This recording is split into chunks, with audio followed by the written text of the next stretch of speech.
I think that after the release of the money, there's a guideline for utilizing the money. And what is good is that the members of parliament of the various constituencies within which we find the MMDCEs are involved in supervising, monitoring. We have been told that in the next disbursement, if the MP does not certify that this is what was used for, you see, it's specifically stated that this percentage should go into this percentage should go into that, this percentage should go into that.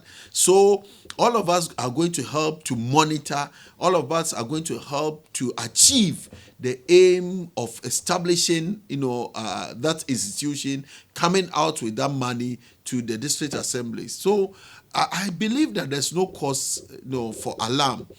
The various MMDCs, chief executives, should work in tandem with their members of parliament and the assembly members. The aim is for the development, for the betterment of the lives of the people, and it should be done. That's all. And finally, on the